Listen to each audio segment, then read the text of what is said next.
So what I'm going to do right now is I'm going to crunch 1400 years of Islamic history in 5 minutes and make it as exciting as I can possibly make it. Because I hated history when I was a little girl. At this age, I appreciate history. And now I understand why they say those who don't learn from history are doomed to repeat it. In order for you to understand why Western civilization is very different than the Islamic world, you need to understand the history of Islam.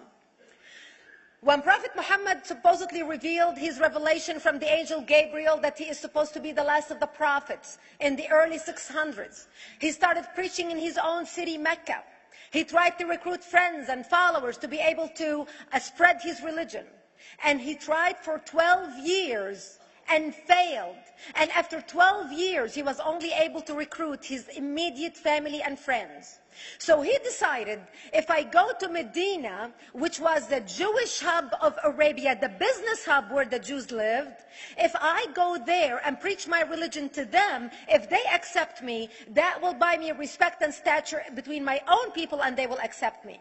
So Prophet Muhammad started borrowing a lot from the Old Testament to make his religion more palatable to the Jews, to make it a lot similar. This is why you see a lot of similarities between Judaism and Islam. For example, Jews don't eat pigs, Muslims don't eat pigs. Jews pray a few times a day, Muslims pray a few times a day. Jews fast on Yom Kippur, Muslims fast on Ramadan. And this is why you started seeing a lot of good writing in the beginning of the Quran when Prophet Muhammad was saying all the good things about the people of the book.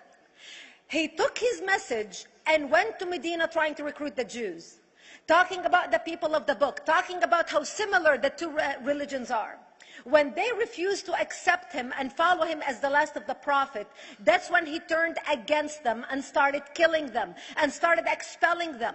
That's when Islam went from a spiritual movement for the first 12 years of Islam into a political movement cloaked in religion after the year of the Hijrah, after Muhammad went to Medina and the Jews did not accept him. He became a military warrior and declared war on them and started expelling them. Jews and Christians became dhimmi, or second-class citizens. They were only allowed to stay alive and not be killed only by paying the jizya, or the protection tax. So they had a choice: convert to Islam, or if you want to stay alive, you have to pay the jizya or protection tax, living as dhimmi in the Islamic nation. Christians and Jews could not ring church bells. Jews could not blow the shofar. Christians could not ring church bells. They could not pray publicly. Christians and Jews could not gather together and build new churches or new temples.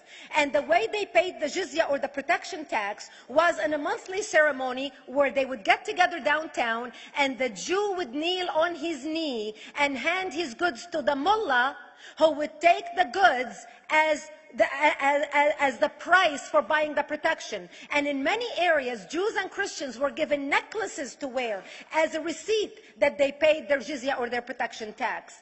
Jews considered najis under Islam. Najis is bodily fluid. Najis is garbage. Najis is dogs. Najis is dirty. So Christians and Jews were treated as second-class citizens. Islam continued to grow. As Islam grew, more people became dhimmi, or second-class citizens. Jews and Christians were given identifiable clothing. The yellow star, which was given to the Jews, that most people think is a German invention. It was actually an Islamic invention in the 9th century in Iraq by the second Khalif, Khalif al-Mutawakkil of Iraq, who invented the yellow star for the Jews to be identified as they walked down the street. Because Jews were considered najis, if a Muslim man or a Jew walked on the same side of the street, the Jew had to cross the other side so the Muslim man can walk, so he's not dirtied by the filth of the Jew. Christians were given the zunnar, the belt, which most of you men are wearing right now. That was an Islamic invention for the Christians. Islam continued to grow. They went all the way to Jerusalem. They conquered Jerusalem. Christians couldn't ring their church bells in Jerusalem. The Pope in Rome in 1090 told the Christians, how could you sit idly by and allow your brethren to be suffer like this in the Holy Land? You need to go liberate the Christians. You need to go help the Christians. That's why the Crusaders were launched. The Crusaders were not launched because they just felt like waking up in the morning and going and converting a bunch of Muslims or beheading them. The Crusaders were launched to liberate Jerusalem.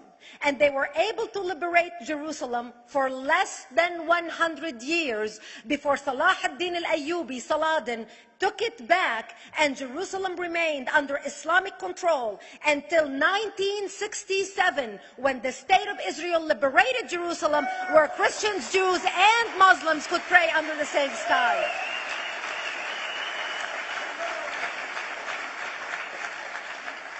The Crusaders continued fighting Islam, and for 300 years they tried and failed. And by the 1300s, the Crusaders disappeared because they could not win against Islam.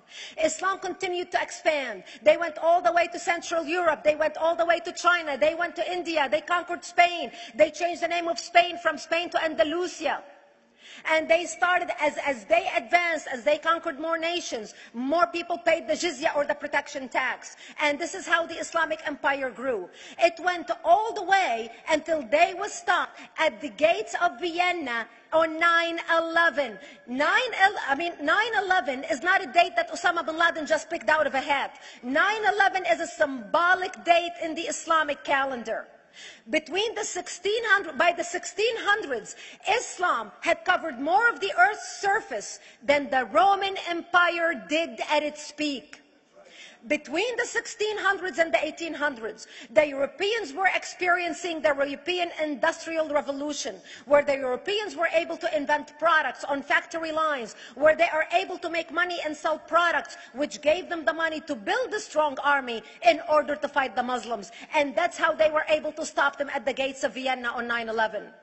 The Europeans started the pushback against Islam. They pushed them out of Europe. They pushed them out of all the way to the Middle East and North Africa. By 1924, the Islamic Empire ended. In 1924, the Islamic Caliphate ended in Turkey by President Ataturk, who was a secularist. He ended the Islamic Empire, and he gave women rights to vote. He gave women a right to an education, a right to work, a right to choose a husband. He forbid women from wearing the hijab. He forbid men from wearing the beard. The Muslims hate him so much that they consider him a Jewish agent, because they believe that his mother and her bloodline was Jewish, and that was the influence on Ataturk. By the time the Islamic Empire, or the Islamic Caliphate, or the Islamic State ended in 1924, the Islamic Caliphate had existed for 1400 years, and it ended less than 100 years ago. By the time the Islamic Caliphate ended in 1924, 270 million people around the world were killed by Islam. 270 million. And we didn't have weapons of mass destruction, and there was nuclear weapons. All of these people were killed, butchered by the sword. The people in the world, less than 100 years ago, how many people knew this history? Please raise your hand. We in America have failed to educate our children about history. We in America failed to educate our population about history. Our children in high school, you take any 17, 16-year-old kid, 18-year-old kid, and ask them about World War II. They can't even tell you what happened in World War II. For them, it's ancient history, and we still have our World War II veteran walking among us. That's how little we know of history. Islam ended in 1924, the Caliphate. People thought the Caliphate will never be resurrected. The Caliphate will never come back. But two things happened in the Middle East in the last century that made the Islamists be able to resurrect the Caliphate. Number one is the discovery of oil in Saudi Arabia, which we were able to discover and were stupid enough to allow them to nationalize it. And the number two that happened was Ayatollah Khomeini coming to power in 1979. That gave the Islamists the money and also the spiritual covering in order to explode on the world stage. And people say, oh, well, the Wahhabis exported their Wahhabi radical religion. The Wahhabis are the name of Wahhab. They're not a different sect of Islam. They follow the authentic preaching of Prophet Muhammad, the way Prophet Muhammad lived and practiced his religion. This is why neither you or me or any infidel can step a foot in Mecca, because as far as they're concerned, we are filth. And as infidels, we're not allowed to step a foot, not President Obama and not anybody else. As a matter of fact, Al-Qaeda used to use Saudi Arabia and its success as an excuse to recruit members, as the example to show them how Allah has blessed Saudi Arabia because of the way they adhere to the tenets of Islam. And today we talk about ISIS. ISIS is not a new invention. ISIS resurrected the caliphate that ended less than 100 years ago. Except we are too ignorant and too uninformed to understand what ISIS is doing and why ISIS is succeeding.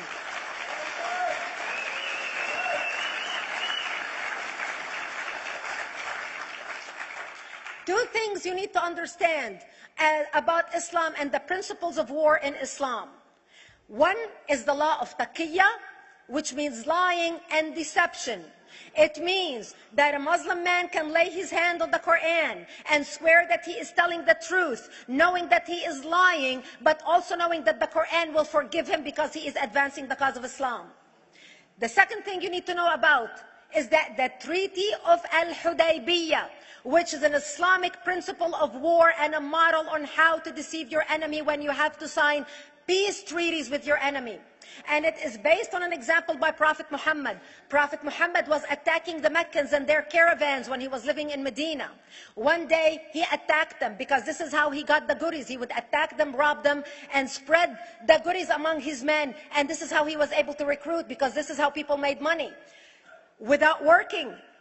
And so he attacked the Meccan caravans. When he realized he's not able to defeat the Meccans in that city of Al-Hudaybiyah, in that place, he signed a 10-year treaty with them. Does that sound familiar? A 10-year treaty with them that says he will not attack them, he will have peace with them, he will not declare war on them. Muhammad used the treaty for 2 years to build his military, strengthen his army, and when he realized he was strong enough to attack his enemies when they least expected it, because they thought they had a peace treaty with Muhammad, he broke the treaty, attacked them 2 years later, and Mecca fell within 24 hours because they were not expecting the attack. And that became a principle of war in Islam.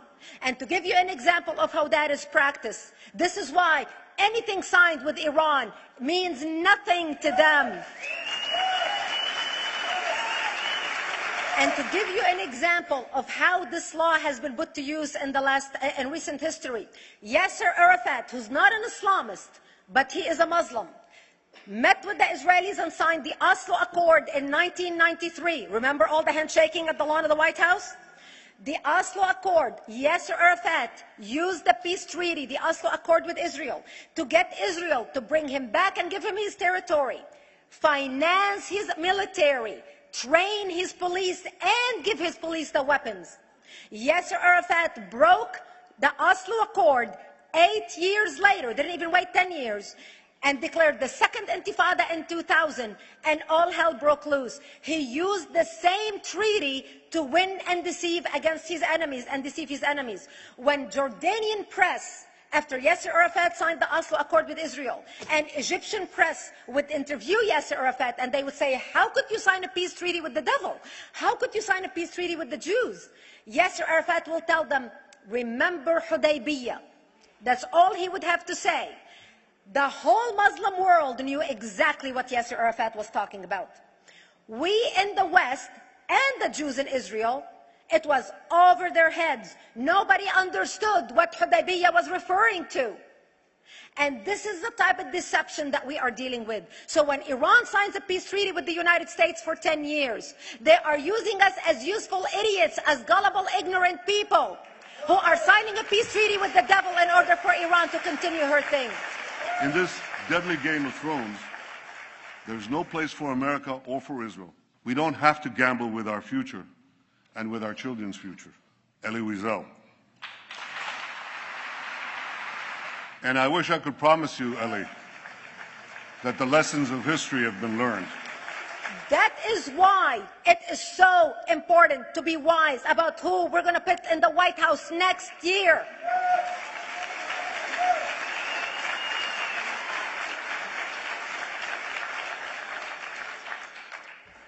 This is why it is very important that whoever we're going to elect next year to office, that the next president be well informed about the history of radical Islam, understand our enemy, understand what ISIS is all about, understand what their end goal is. And this is exactly, people are wondering how come ISIS is having such success recruiting people from all over the world. They exploded all over the world. The Pew Research did a poll, and of course the Pew Research is not Brigitte Gabriel, is not Fox News, is not Tony Perkins. The Pew Research did a poll in 2013 when they went around the world and interviewed Muslims from Islamic countries all over the world. And they asked them two questions. Would you like to have Sharia law as the law of your country? And would you like to see the Islamic Caliphate? And remember, this was in 2013, before ISIS. The 5 top countries in the world, in the Islamic world, the 5 top Islamic countries: Indonesia, 204 million Muslims; Indonesia, Pakistan, Egypt, Nigeria, and Bangladesh. 77% of Muslims interviewed in these Islamic countries, 77% want the establishment of Sharia law and want the establishment of an Islamic state. That means 77% of the world, quote, moderate Muslims agree with the establishment of ISIS and what ISIS is doing.